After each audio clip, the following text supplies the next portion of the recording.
Padre, en el nombre de Cristo Jesús, gracias te damos, Señor, porque podemos estar aquí juntos, reunidos, presentes, Señor, aún con mis hermanos a través del Zoom, que a la distancia tienen a bien poder apartar un tiempo para poder estar con nosotros. Te agradecemos porque nos bendices, Señor, en el sentido de que podemos reunirnos y sabemos que a ti te gustan las reuniones, sabemos que a ti te gusta que nos unamos como equipo, como un solo cuerpo, y te agradecemos porque nos permites hacerlo.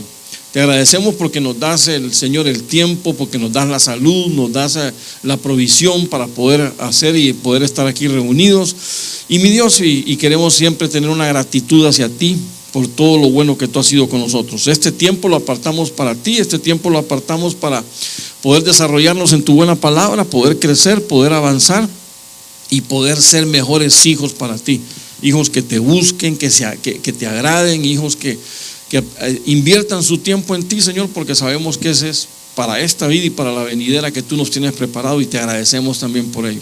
En el nombre de Cristo queremos entrar ya en materia, Señor, para que podamos estar siempre juntos, unidos y llenos en tu palabra, creciendo en tu palabra. Gracias por ese tiempo, por esa oportunidad, por esa provisión que nos das. En el nombre de Cristo, amén y amén. Muy bien. Bueno, espero que estén escuchando bien. No sé si soy yo que no me escucho bien acá. Ok. Bueno, acompáñenme a Tesalonicenses, segunda Tesalonicenses capítulo 2, verso 1. Dice así la palabra del Señor: pero con respecto a la venida de nuestro Señor Jesucristo y nuestra reunión con Él, os rogamos, hermanos, que no seáis sacudidos fácilmente en vuestro modo de pensar, ni os alarméis ni por espíritu, ni por palabra, ni por carta, como si fuera de nosotros, en el sentido que el día del Señor ha llegado. Que nadie os engañe en ninguna manera, porque no vendrá sin que primero venga la apostasía y sea revelado el hombre de pecado, el hijo de perdición. Bueno, se acordarán ustedes que allá por el mes de junio estuvimos platicando un poquito acerca, de este texto particularmente. He estado estudiando bastante lo que es las dos cartas de Tesalonicenses que les escribió Pablo, porque tienen mucho de lo que nosotros estamos esperando, ¿verdad? Específicamente la forma en que el Señor quiere que usted y yo abordemos la manera en que vamos a esperarlo a Él. Entonces, viendo en esos textos, recuerden que fue en junio realmente, estuvimos platicando un poquito acerca de nuestra reunión, venida y reunión con el Señor, porque realmente es importante que nosotros entendamos, sepamos y estemos de acuerdo y esperemos, desde luego, ¿verdad?, nuestra reunión con Él. El Señor viene, ¿verdad? Y ese es un certificado de garantía que cada uno de nosotros tenemos. Y como el Señor viene, tenemos que estar listos, tenemos que estar prestos, tenemos que estar preparados para cuando nos toque enfrentar, ya estar de pie delante de Él. Y por eso, de alguna manera, quiero que sigamos viendo un poquito acerca de la venida y reunión, la venida del Señor y nuestra reunión con Él. Pero Pablo da unas advertencias, ¿verdad? Y por eso es que quiero hablar de las advertencias. Esta realmente sería la segunda parte de lo que empezamos a ver, si no mal recuerdo, creo que fue en junio. Entonces, cuando Pablo advierte a la iglesia, mire lo que le advierte. Dice que con respecto a la venida del Señor Jesucristo y nuestra reunión con Él, que son las frases o el título que yo tomé, dice: os rogamos, hermanos, y esto fue lo que vimos la vez pasada, que no seáis sacudidos fácilmente de vuestro modo de pensar. Eso de ser sacudido es una equivalencia a lo que Santiago explicó, que el hombre que duda es como un barco a la deriva que es arrastrado por las olas o por el viento. Básicamente es lo que está diciendo Pablo aquí también: no seáis sacudidos fácilmente de vuestro modo de pensar, que tu modo de pensar no vaya a ser cambiante, sino que mantente firme en la enseñanza del Señor. Ahora, esto ya lo vimos, solo es como un repaso. Dice, estuvimos viendo que no hay que alarmarse ni por espíritu, ni por palabra, ni por carta, como si fuera de nosotros, dice Pablo, en el sentido de que el día del Señor ha llegado. El día del Señor no ha llegado. ¿Por qué? Bueno, básicamente es porque Pablo menciona dos cosas en el verso 3, que es donde nos vamos a centrar en esta noche. Pablo dice que nadie os engañe en ninguna manera, porque ese día no va a venir sin primero, no ocurren dos cosas. Número uno, apostasía. Y número dos, que sea revelado el hombre de pecado. Entonces, son dos condiciones que de alguna manera no es que tengan que cumplirse, pero son dos condiciones que de alguna manera se van a ir desarrollando, son dos eventos que se van a ir desarrollando en paralelo con la iglesia, en el sentido de que cuando esos eventos se vayan dando, uno ya puede ir más o menos midiendo en qué situación estamos. Entonces son esos dos eventos que Pablo menciona, y son dos cosas que Pablo las deja bien explícitas en el texto, ¿verdad? Porque Pablo dice claramente, no vayan a sufrir ningún engaño, dice Pablo. Nadie los tiene que engañar a ustedes diciendo que el día del Señor ya vino, que el día del Señor ya está aquí. Y entonces si el día del Señor, si alguien explicaba que el día del Señor ya había venido, entonces ellos estaban preocupados, porque quiere decir que se habían quedado para la gran tribulación. Entonces Pablo dice, no se dejen engañar por eso, porque no es eso lo que estamos viendo. Tenemos que saber cómo diagnosticar, tenemos que conocer los tiempos en los que los tiempos que estamos viviendo, y compararlos con la palabra profética más segura, que es la Biblia, y así saber en qué situación de vida es que estamos. Por supuesto, hay un propósito principal del mensaje que Pablo está enseñando, y es el no dejarnos engañar. Ahora, para entrar ya de lleno en los puntos en esta enseñanza, Pablo dice, bueno, no os dejéis engañar, que nadie os engañe, porque no vendrá si primero no viene la apostasía. Entonces, mire, lo primero que tenemos que estudiar realmente es apostasía. ¿Qué es la apostasía? ¿De qué está hablando Pablo cuando dice de que ¿qué es lo que dice? Bueno, vamos por partes. ¿Qué es lo que dice Pablo? Primero, antes que el Señor se manifieste, primero va a haber un evento, y ese evento es, o lo que Pablo llama, la apostasía. Miren, eso es algo bien tremendo, la apostasía. ¿Por qué? Porque la apostasía es un programa, o es un evento que tiene que ver con usted y conmigo. ¿Cómo así, diría usted? ¿Cómo así, hermano? Pongamos las cosas en orden, diría usted. Claro, ¿quién puede apostatar? Bueno, ¿sabe qué? Vamos a ir por partes. Mejor déjeme explicarle qué es la apostasía. Apostasía se deriva de estas dos palabras, que realmente no es una traducción, simplemente está pasada del griego al español. Apostasía o apostación, esas dos palabras que realmente una genera a la otra. Ahora, miren lo que dice ahí de lo que es la apostasía. Dice que es una deserción, que es un abandono, que es un divorcio, un repudio, o que es una carta de divorcio. También dice que es un abandono, un rechazo de la fe, una rebelión.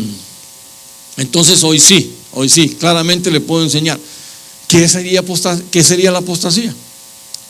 ¿Quiénes son los que pueden apostatar?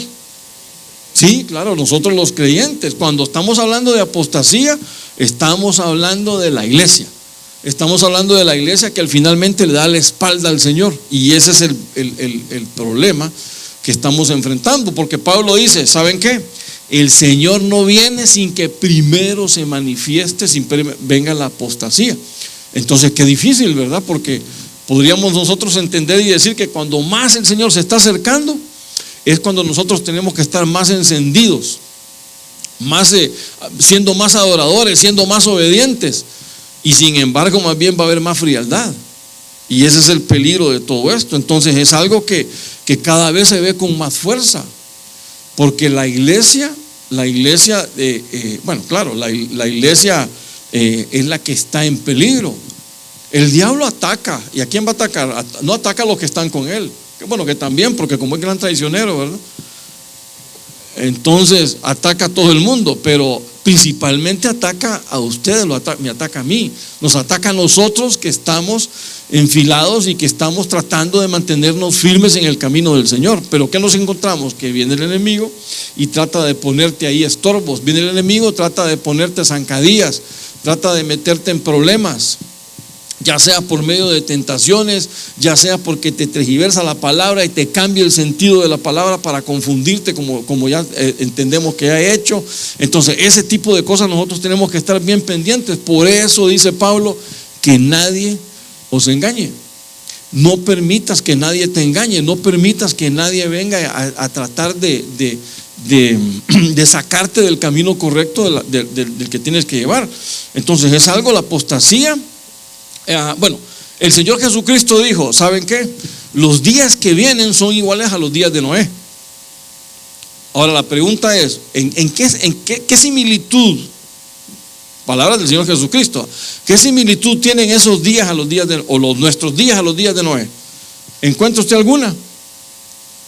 Bueno, el Señor dice, estaban casándose, dándose en casamiento, estaban sembrando, estaban construyendo, estaban comprando, estaban vendiendo. ¿Qué de raro hay con eso? Son días de secularidad, son días de secularismo, es decir, todo el mundo metido en su rollo, todo el mundo en su trabajo, todo el mundo con sus reuniones, pero fuera del entorno de la iglesia. Ahí no hay apostasía, ahí simplemente hay una desconexión total con el Dios creador. Entonces eso no son días de apostasía. Los días de Lot hacían más o menos lo mismo, solo que más pervertidos, pero tampoco hay apostasía, porque ahí no estaban considerando a Dios. La apostasía se da en la iglesia y ese es el problema, porque nosotros, usted y yo, somos los que estamos en peligro de decirle, ¿sabes qué, Señor? Ya no me emocionas, y como ya no me emocionas, voy a tener que ir a buscar algo más que sí me emocione. Y ahí es donde podemos nosotros entonces dar la vuelta y entregarle al Señor una carta de divorcio, porque eso es la apostasía. ¿Conoce a algunos que han apostatado? ¿Conoce a algunos de nosotros que se han retirado, que le han dado la espalda al Señor? Claro. Entonces, ¿cuál es nuestro trabajo? Ir en pos de ellos otra vez, a ver cómo los tratamos de recuperar, si es que podemos, porque al final el trabajo no es tuyo, es mío. Es decir, nosotros tenemos algo que hacer, pero es el Señor el que convence y convierte. Nosotros solo podemos hablar para ver si los podemos tratar de convencer y que el Señor haga la conversión. Ahora, eso es el punto con la apostasía, que eso ya es cuestión que nos involucra a nosotros, y por eso es que son días realmente que son peligrosos y son días difíciles. Mira lo que dice Mateo 24:4. Dice, respondiendo Jesús le dijo, mirad que nadie os engañe, porque muchos vendrán en mi nombre. Note las palabras del Señor Jesucristo, muchos vendrán en mi nombre diciendo, yo soy el Cristo. Pero ¿cuál es la sorpresa aquí? La sorpresa es la afirmación que dice el Señor, y engañarán a muchos. Hermanos, que ni ustedes ni yo estemos en esa lista de los engañados. Pero nosotros tenemos que ser bien conscientes y decir, bueno, realmente son días, por eso el Señor dice, son días peligrosos. Mirad que nadie os engañe, porque va a venir el enemigo a quererte confundir, va a venir el enemigo que te va a cambiar incluso la misma palabra. ¿Qué fue? ¿Cómo el Señor, cómo el diablo confundió a Adán y a Eva? Sí, por medio del engaño, pero ¿qué usó? La misma palabra del Señor. Entonces ese es el problema. Por eso dice aquí, yo soy el Cristo, dice el Señor, y viene a confundir y engañarán a muchos. Ahí sí hay días de apostasía, porque muchos dicen que van a ser engañados, muchos van a dar la vuelta, muchos van a retroceder, así como en su momento retrocedió el apóstol Pedro. A Pedro le dijeron, hey, me parece que tú eres ahí seguidor de este que se llama, que se dice ser el Mesías. No, yo no, yo ahí de cerca, ¿qué ha pasado con ellos? Pero yo no he andado con ellos. No, si tu manera de hablar ahí te delata. ¿Cómo que mi manera de hablar? Y empezó a decir un montón de cruces y calaveras ahí. Y entonces cuando empezó a decir todos esos tipos de cosas, dice entonces que él, escuchó el canto del gallo, salió corriendo, huyendo, y se amargó. Dice que lloró amargamente. ¿Por qué? Porque sabía que había renunciado a su Señor, viéndolo quizás lo que él estaba sufriendo. Entonces fue un momento difícil, aunque de ahí volvió, gracias al Señor, ¿verdad? Pero el punto ¿cuál es? Que hay una realidad en la que podemos caer en ese engaño, y poder entonces caer en la mentira del diablo y ser engañados por él y darle la espalda al Señor Jesucristo. Por eso es que Dios nos guarde de esas cosas, que Dios nos guarde, que tengamos una llenura de palabra, pero que no seamos llenos de palabra solo por conocimiento, sino que la apliquemos en nuestra vida para que todo nuestro accionar sea basado en la palabra. Y entonces eso nos va a fortalecer, porque dice que por el oír viene la fe, y una vez con la fe desarrollada te fortaleces, y esa fortaleza te da discernimiento, porque viene el Espíritu Santo también y te da el discernimiento para poder entender quién te engaña y quién no te engaña, para poder entender a quién escuchar y a quién no escuchar, a quién seguir y a quién no seguir, aunque tú y yo ya sabemos que a quién hay que seguir. ¿A quién? Claro, no es ni con otra cosa. Por supuesto, al Señor Jesús hay que seguir, amén, amén. Entonces, ahora el punto terrible de esto que el Señor está hablando es que en los últimos tiempos, dice el Señor, vendrán muchos en mi nombre diciendo yo soy el Cristo, y la desgracia es que muchos serán engañados. No permita, no se dé el lujo de que usted en algún momento sea engañado y sea arrastrado, como dice Pablo, por los engaños de estos demagogos. Pero bueno, más adelantito dice Mateo 24:10, siempre hablando del Señor Jesucristo: muchos tropezarán entonces, tiempos de apostasía, muchos tropezarán entonces y caerán, se traicionarán unos a otros, y unos a otros se odiarán. Se levantarán muchos falsos profetas, con falsos maestros, vienen falsos profetas, falsos cristos, y a muchos se engañarán nuevamente. Miren, el factor común aquí que yo veo es que mucho engaño, hay mucho engaño. El tiempo de apostasía va a ser de mucho engaño. Nosotros pensamos que en la medida que el Señor se acerca, porque hay una palabra que dice de que todo el mundo va a conocer del Evangelio. Sí, todo el mundo va a escuchar hablar de la palabra del Señor, pero no todos están dispuestos a creerla, y no todos están dispuestos a seguirla, porque en la medida que el Señor se esté acercando va a haber más persecución, y en la medida que empieza la persecución las cosas se ponen difíciles, y ahí es donde está el problema. Entonces se levantarán muchos profetas, muchos se engañarán, y debido al aumento de la iniquidad, el amor de muchos también, o nuevamente muchos, ¿qué dice? Se va a enfriar. Tiempo de apostasía. Entonces hay que tener cuidado. Le pido algo, una tarea, hoy le dejo tarea. Cuando llegue a su casa o mañana en la mañana, se para frente al espejo y pregúntese: ¿se ha enfriado mi amor por el Señor? ¿Se ha enfriado mi amor? Ya no tengo la efervescencia, la pasión que antes mostraba por el Señor. Porque si tu amor se te ha enfriado, revisemos si no es porque has visto mucha maldad afuera, y entonces tú dices, como mucha gente opina: ¿por qué hay tanta maldad? ¿Por qué los niños sufren? ¿Por qué las personas pasan con mayor indigencia y nadie los ayuda, nadie los alimenta? ¿Por qué nadie hace algo por aquellos que están en debilidad, por los que están enfermos? Y no. Entonces cuando uno empieza a meditar en esas cosas, la gente dice: porque ¿realmente existirá Dios? Entonces empiezan a menguar, a cuestionar sin saber, y empiezan a cuestionar en el sentido de que lo que le están mostrando, lo que está ocurriendo es que su amor se está degradando. Y cuando esa llama se está apagando, tengamos cuidado, es una advertencia, porque el Señor dice: el que persevere hasta el fin, ese es el que va a ser salvo. Ahora, ¿a qué fin se refiere el Señor? Porque aquí el Señor no ha aparecido todavía.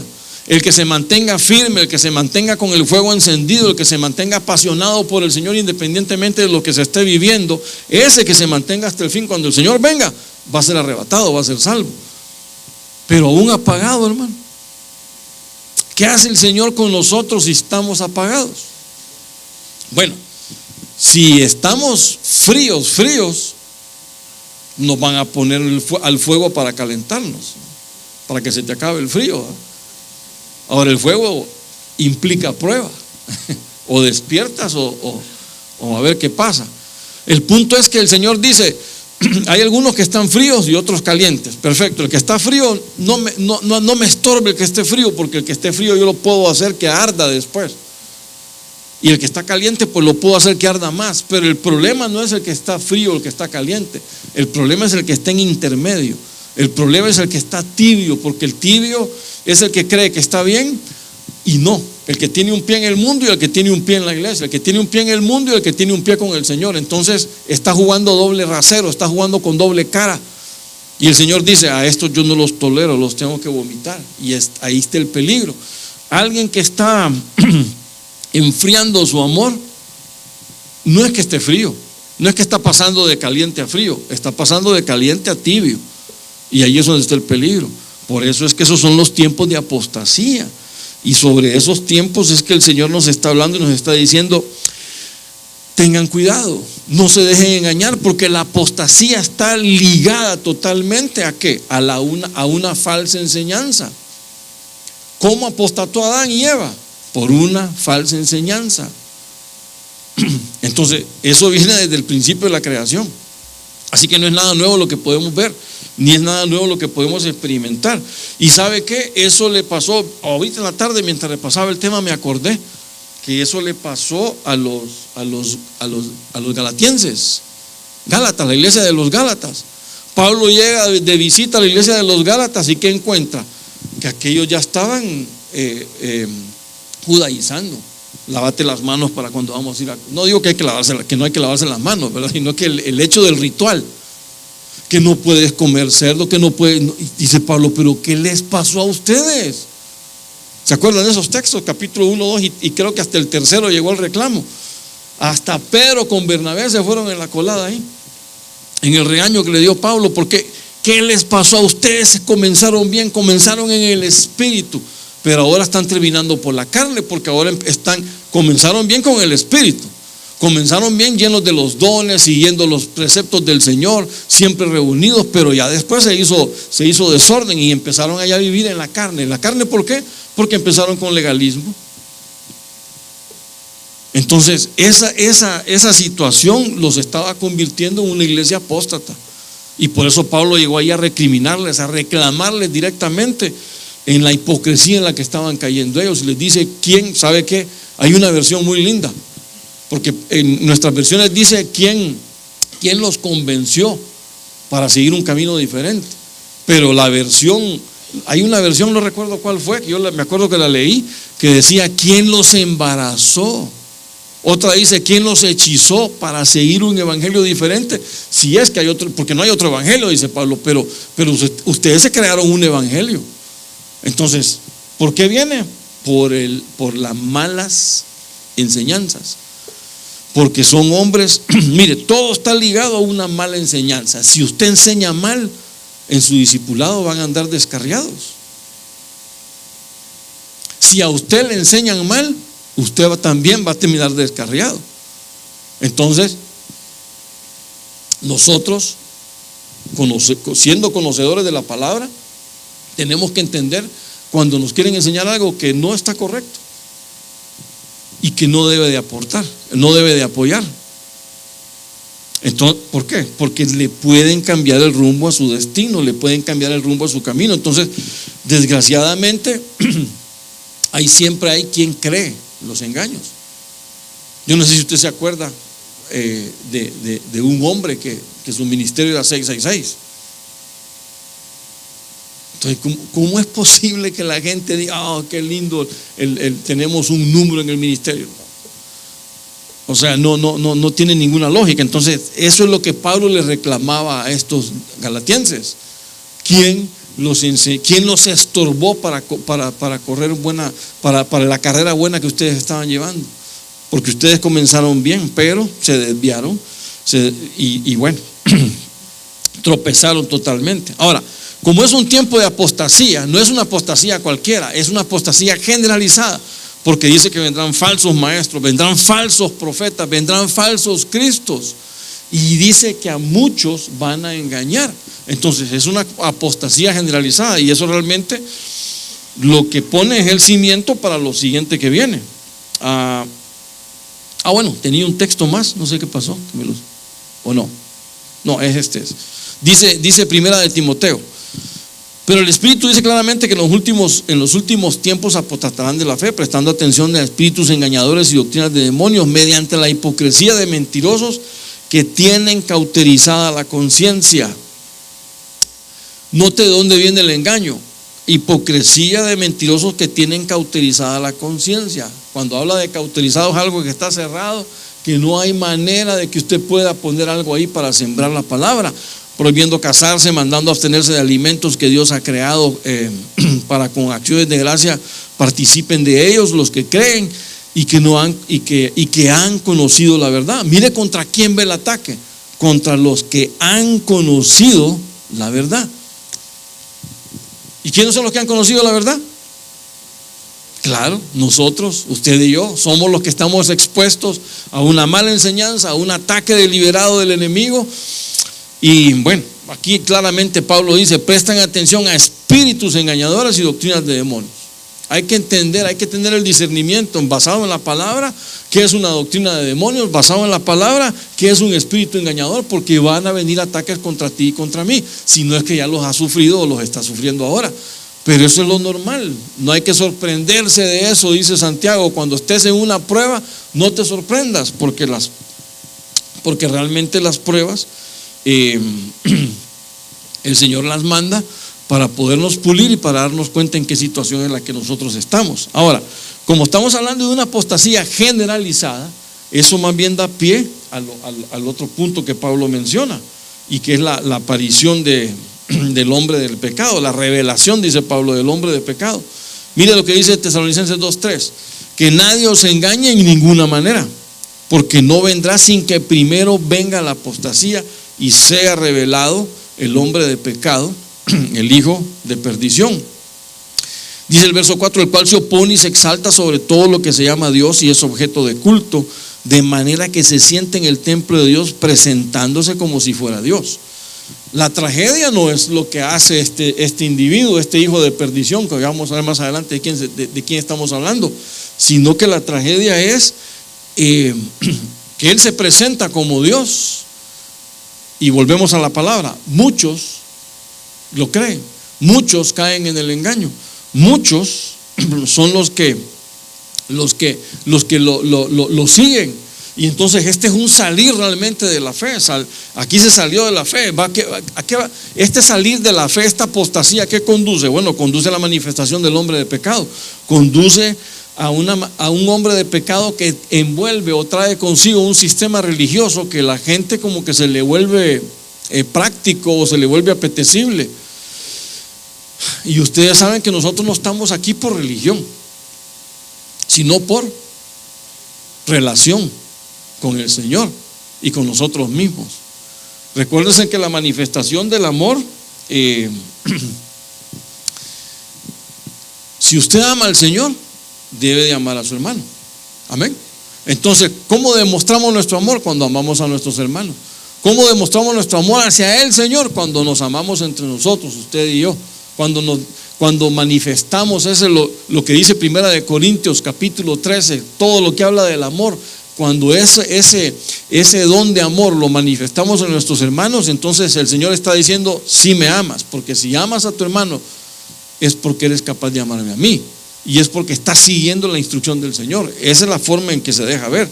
Entonces, este salir de fe que viene de la apostasía, lo que nos lleva es que se le sirve la plataforma al hombre de pecado, al hijo de perdición, como dice aquí Pablo en estas. Y obviamente al sistema religioso que él trae. El hombre de pecado, hijo de perdición, bueno, son títulos que le dan a este hombre. Mire lo que dice acá. Déjenme enseñarle. Aquí tengo todos los títulos. Bueno, ahí se los pongo todos. Mire: el inicuo, el engañador, el adversario que se exalta sobre Dios, la bestia que sube del mar, la bestia escarlata, el cuerno pequeño, el rey, el altivo, el príncipe que ha de venir y el rey que hará su voluntad. Bueno, estos son algunos, creo que me faltaron, pero ahí tengo otro cuadro donde los menciono también, porque esos son los títulos o los nombres que le dan al anticristo, que son los que realmente son todas las formas en que la Biblia lo deja ver. Ahora, quiero que me acompañe. Quiero que me acompañe, porque entonces lo que estamos viendo es que hay la revelación de la que nos habla Pablo acerca de este hijo de perdición, pareciera que es algo progresivo, y le voy a decir por qué. Acompáñeme a este cuadrito que hice hoy aquí.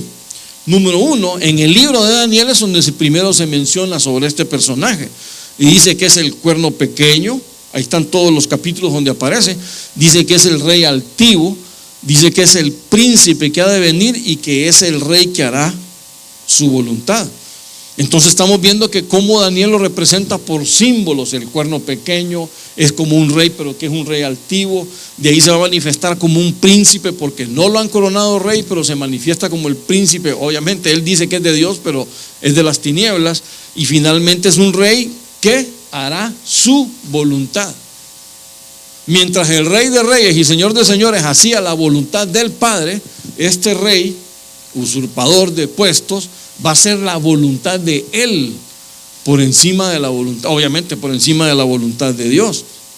Entonces esas son las formas en que Daniel lo pudo ver, o Daniel se lo revelaron a él. Pero también hay otra forma. Pablo lo menciona como el hijo de pecado, hijo de perdición, inicuo y adversario que se exalta. Entonces Pablo ya va creciendo en la revelación. Lo que Daniel pudo ver como un cuerno pequeño, rey altivo, Pablo dice, bueno, ese cuerno pequeño, ese príncipe que ha de venir, simplemente es un hombre de pecado. Simplemente es un hijo que está programado para la perdición, que es un inicuo, que es un adversario. A ese no hay que escucharlo, a ese no hay que oírlo, porque te va a confundir, te va a engañar. Pues ese es el trabajo que él trae. Y también en Juan ya lo mira de otra forma, de otra perspectiva. Juan dice que es el anticristo, que es el engañador, abiertamente, ¿verdad? Y también está Juan en el libro de Apocalipsis, lo mira de otra forma. Juan primero en sus escritos, en sus cartas, dice es el anticristo, es el engañador. Pero Juan en el Apocalipsis, esta es la bestia que sale del mar.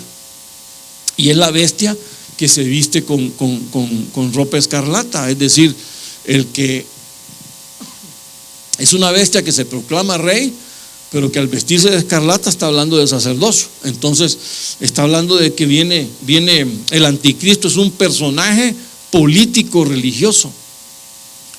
Cuando siempre se quiso dividir la política de religión, este viene a querer unir la política y la religión. ¿Por qué? Porque es el sistema religioso y de gobierno que él va a utilizar, y esa es la forma en que nos quiere quiere arrastrar aún a la iglesia a eso. Por eso dice ahí en el Apocalipsis que esa es la revelación final y que es la consumación. Bueno, el libro de Apocalipsis es la consumación profética, pero el punto es que muestra la manifestación final de este hombre de pecado como la bestia. Como la bestia. Entonces ahí ya la cosa cambia, porque es la bestia que va a dominar el mundo. Es la bestia que va a implementar su sistema de religión. Es la bestia que va a poder perseguir a los creyentes que no se dejen marcar por él, perseguir a los creyentes que no lo adoren a él, y entonces ahí van a haber mártires. Ese es lo que Pablo llama el hombre de pecado. Eso es lo que Pablo llama el hijo de perdición. Cuando dice hijo de perdición, está hablando del destino que ya tiene preparado Dios para él. Mire que eso fue lo que le revelaron a Pablo. Y en Apocalipsis pues eso se consuma. Por eso, bueno, para ir terminando ya con esto, pero quiero que me acompañe aquí a 2 Tesalonicenses 2:8. Y entonces será revelado ese inicuo, dice, a quien el Señor matará con el espíritu de su boca y destruirá con el resplandor de su venida. Mire que es un texto hermoso, a pesar de que allá hay conflicto, pero es un texto hermoso porque simplemente nos está marcando y nos está diciendo que para ti y para mí, de parte del Señor, hay victoria, y que no vamos a salir nosotros avergonzados, pero obviamente tenemos nosotros que permanecer en Él. Entonces dice que él, cuando el Señor aparezca, lo matará con el espíritu de su boca y destruirá con el resplandor de su venida. Fíjese que estuve leyendo otra versión que la puse aquí también, la versión latinoamericana.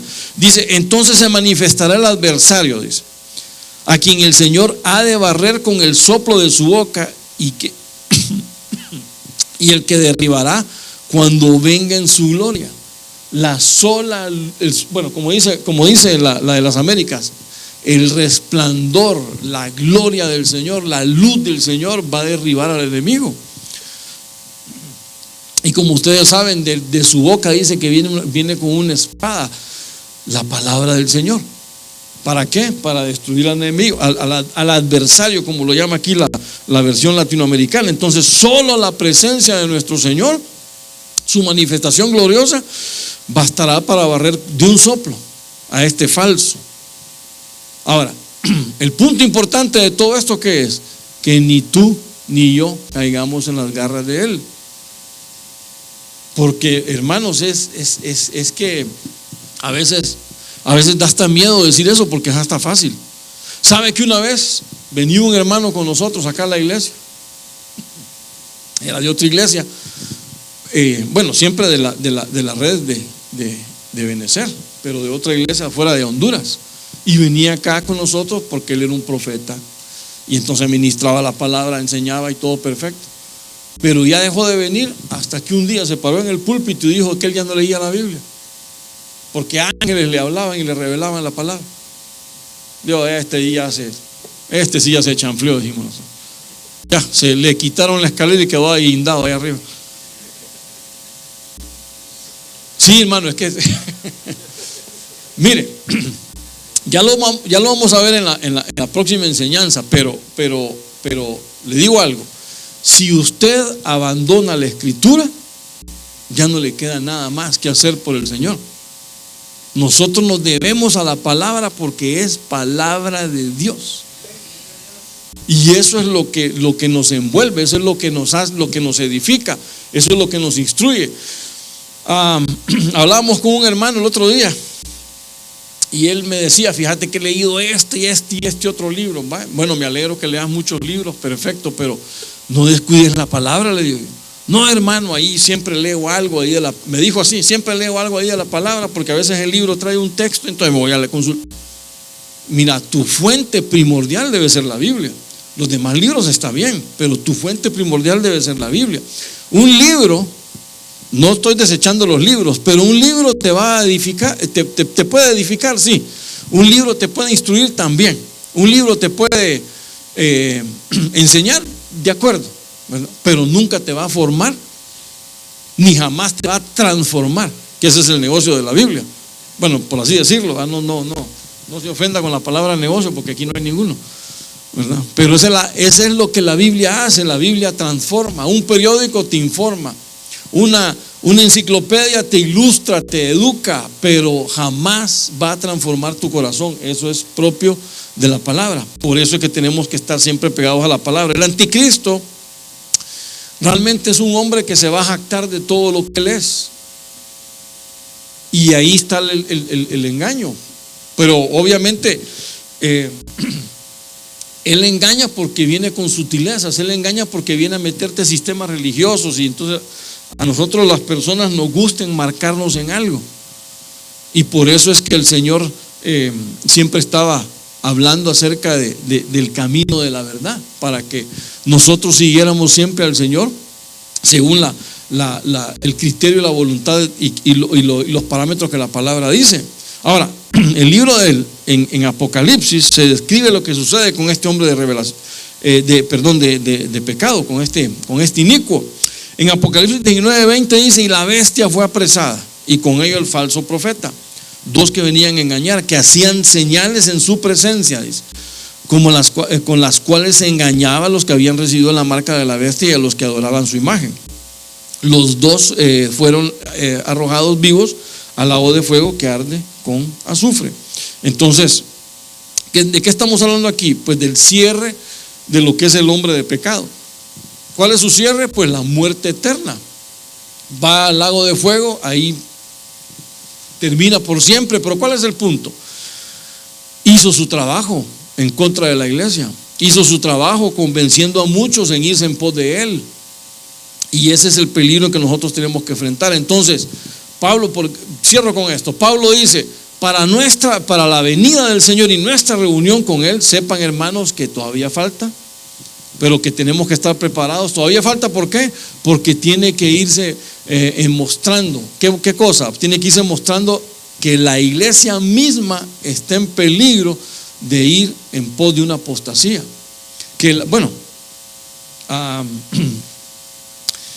¿Ha visto iglesias que han caído en ese problema? Mano, hay muchos ejemplos donde iglesias que antes predicaban el evangelio, ahora ya no predican evangelio, sino que se dedican a hacer un montón de cosas fuera de la palabra de Dios. Entonces ahí nos estamos dando cuenta que estamos cayendo en ese tipo de cosas. Pero hay una advertencia, y el Señor ya lo había advertido antes, solo que tal vez no estamos escuchando bien al Señor. Por eso vuelvo y repito, no nos salgamos de la palabra, no dejemos de estudiar la Biblia. ¿Quiere estudiar otras cosas? No hay problema, diviértase con el montón de libros, entre más lea mejor, pero nunca deje de leer la Biblia. Un sabio pastor hace muchos años, antiguo pastor, escribió: polvo sobre la Biblia, sequía en el corazón. Si tú y yo dejamos que nuestra Biblia se empolve, tu corazón y el mío van a estar secos. La única forma de regarlo es a través del agua de la palabra del Señor. Amén y amén. Bueno, Padre, en el nombre de Cristo, gracias, Señor, por que nos permites poder compartir tu buena palabra. Te pedimos desde ya en el nombre de Cristo Jesús, queremos estar preparados para tu venida. Queremos estar preparados, listos, siempre con pasión, con devoción, con ánimo, que nuestro corazón arda de pasión por ti, Señor. Ayúdanos en todo momento. Si en algún momento nuestro corazón se ha enfriado, avívanos, Señor, avívanos. Te pedimos que mandes hoy un avivamiento sobre nuestra vida. Enciéndenos con tu palabra. Ayúdanos a amar lo que tú amas en todo momento, Señor, y a poder seguir tus caminos, confiados en que tú nos guías, Señor.